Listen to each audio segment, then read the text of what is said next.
Buddy, pag sinabi kong the future is here, I mean it. Noong nakaraang mga buwan ay ating napag-usapan ang The Line, isang napakahabang linya sa gitna ng disyerto kung saan ay napakaraming magagarbong amenity at gusali.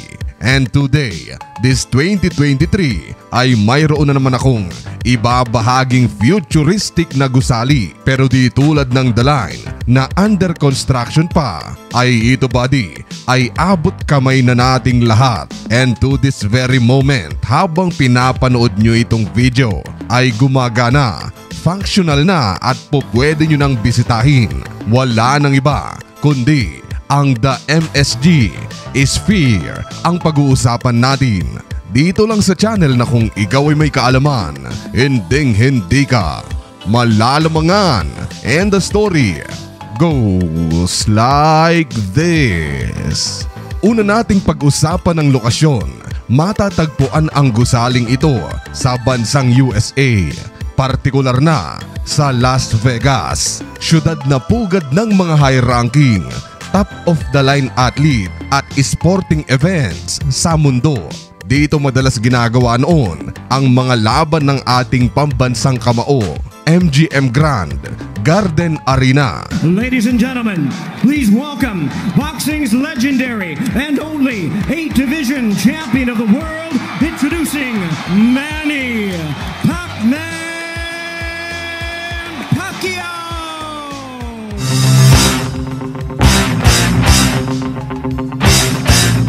Marami ritong mga bahay sugalan at siguro ay 5 or even 10 star na mga hotel, malalaking skyscraper at marami pang iba na ang inyong mga mata ay talaga namang mabubusog sa tuwa. And as the saying says, what happens in Vegas stays in Vegas. Unlipops ang tawag sa isang t-shirt na ibinebenta ko online. Marami tayong available na design na pwede nyong pagpilian. Ako mismo ang nag-design and I would really appreciate kung makakabili kayo na break-in na rin ang quality nito buddy. At 5-star ang husga ng mga taong bumili. Hindi lang yan, dahil pag nakatatlong item kayo sa ating tindahan ay may ibibigay akong remembrance. Isang kaalaman t-shirt, 2 pin at isang legendary automatic payong na tsak mong magagamit lalo na ngayong nag-uulan-ulan. Sa mga gustong rumoksi ng item ay makikita ang link papunta sa ating online tindahan sa ibaba ng videong ito. Anyway, going back, kung malapit kayo kung saan ito nakatayo ay maaari kayong makakita ng eksena tulad nito.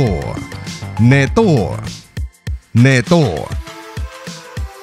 At heto pa ang isa, hindi lang yan dahil kung paggabi ay maliwanag at napakalinaw nito ay ganoon din pag sumikat ang araw. Check it out, the MSG Sphere. The giant basketball for NBA Summer. Check it out, the MSG Sphere. The giant basketball for NBA Summer. Iba-iba ang design body, depende siguro sa nangyayaring event o sa mood nung operator nito. Ngayon, don't judge the book by its cover dahil hindi lang good at the outside, kundi much better pa in the inside.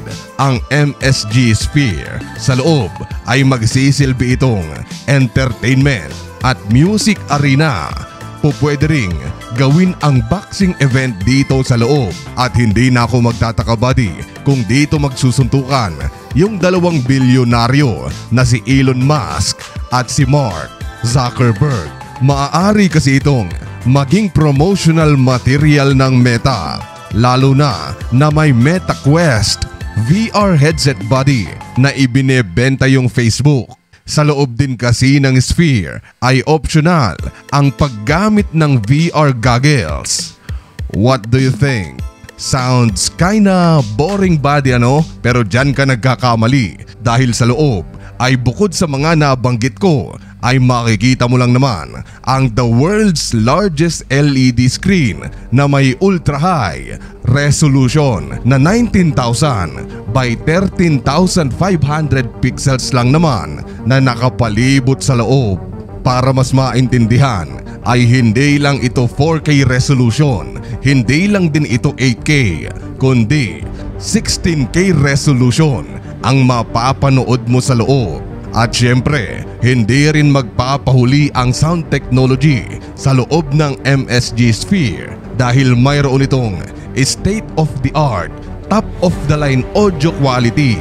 Pati yung pag-uusap ng mga marites na langaw ay iyong maririnig dahil ang piraso ng speaker sa loob ay 165,000 individual speakers lang naman. At siya nga pala buddy, 17,000 person ang kayang ipasok sa loob ng Sphere kada show. At hindi pa tayo matatapos dahil dito sa loob ay bumuo rin sila ng kung tawagin ay 4D technology. Ang 4D technology buddy ay nabuo para i-upgrade ang 3D technology. Ang 3D kasi buddy ay samantalang yon, yung parang totoo na yung nakikita mo sa screen. Kaya tuloy, nagseselos yung iba nating senses. Kaya naman, nabuo yung 4D technology. Sa loob ay naglagay sila ng iba't ibang nagtitrigger sa iba't iba nating senses tulad ng vibration, pang-amoy, hangin, pag-init o paglamig ng paligid. At buddy, yung mismong upuan ay gumagalaw left and right, up and down. Depende sa kung ano ang show na ipinapalabas sa loob ng Sphere. Halimbawa, nandito tayo sa scene na ito. Ibig sabihin ay maaamoy natin ang kagubatan na mabasa-basa.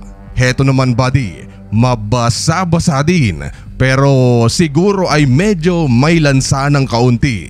Dito naman buddy ay medyo mainit at amoy basta buddy, you get the point naman. Alam ko na matatalino kayo. The point is, mas immersive na ang experience para ka nang nasa loob ng isang movie o show sa loob ng Sphere. Ngayon, kung nagtatanong kayo kung magkano ang buong budget sa MSG Sphere upang mabuo ay noong una ay $1.9 billion lang naman. Ngunit kalaunan ay tumaas ito at umabot naman ng $2.4 billion. At bago ko tapusin ang video ay heto buddy ang size comparison ng $1 million versus $1 billion. Napakalayo ng diferensya. Napaka-imposibleng mapasayo siya. Anyway, isa na naman sigurong bucket list ang i-check ng mga mayayaman sa iba't ibang panig ng mundo. At syempre, hindi magpapahuli ang Pilipinas. At maghihintay ako buddy para sa mga vlog ng mga paldong tao dito sa Pilipinas. Dahil believe it or not, sa maniwala man kayo o sa hindi, ay September 29, 2023 ay pupwede nyo na itong bisitahin. Sa ngayon buddy ay open na siya for viewing sa labas, pero sa loob ay September 29, 2023 pa for public. At ayun buddy, ngayong alam nyo na ang kwento ng MSG Sphere, ay isa ba ito sa pupunan nyong bucket list? Paki-comment naman ito sa ibaba.